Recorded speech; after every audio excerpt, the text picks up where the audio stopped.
ఈరోజు వీడియోలో కుక్కట్పల్లి స్ట్రీట్ షాపింగ్కి అయితే వెళ్తున్నాను. యాక్చువల్లీ షాపింగ్ చేయాలని చాలా హ్యాపీగా వెళ్ళాను. ఎన్నో ఇమాజిన్ చేసుకున్నాను, అది తీసుకోవాలి ఇది తీసుకోవాలని. బట్ నా షాపింగ్ అయితే మధ్యలోనే ఆగిపోయింది. ఇక్కడ ఇయర్ రింగ్స్ కలెక్షన్స్ అయితే చాలా బ్యూటిఫుల్ గా ఉన్నాయి. అన్ని డిఫరెంట్ ప్యాటర్న్స్ ఉన్నాయి, బట్ కొంచెం ఎక్స్పెన్సివ్ గా అనిపించింది.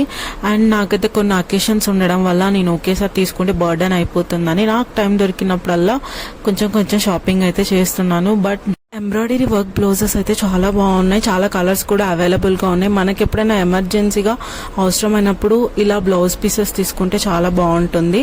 అండ్ వర్షం పడడం వల్ల నేను ఎక్కువగా ఎక్స్ప్లోర్ అయితే చేయలేకపోయాను.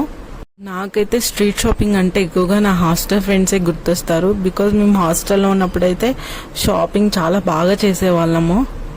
సో లెటర్ అండ్ డిమార్ట్కి అయితే వెళ్ళాము. యాక్చువల్లీ నేనైతే గ్రాసరీస్ 2 monthsకి ఒకేసారి తీసేసుకుంటాను. కిచెన్ ఐటమ్స్లో ఏదైనా కొత్త కలెక్షన్ వస్తే తీసుకుందాం అనేసి వెళ్ళాము.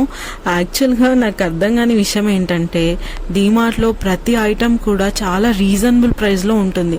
బట్ తీసుకున్న తర్వాత ఎందుకంత బిల్ అవుతుందో నాకు ఇప్పటికీ అర్థం కాదు అసలు. మీలో ఎవరికైనా ఆ ట్రిక్ తెలిసి ఉంటే నాకు కంపల్సరీ బిలో కమెంట్ చేయండి. ఈ వీడియో మీకు నచ్చినట్లయితే లైక్ చేసి సబ్స్క్రైబ్ చేసుకోండి. మన ఛానల్లో కుకింగ్ వీడియోస్, షాపింగ్ వ్లాగ్స్ ఇలాంటి కొన్ని కంటెంట్ వీడియోస్ అయితే మన ఛానల్లో ఉంటాయి. మరొక వీడియోతో మళ్ళీ కలుద్దాము. Stay tune. Bye bye.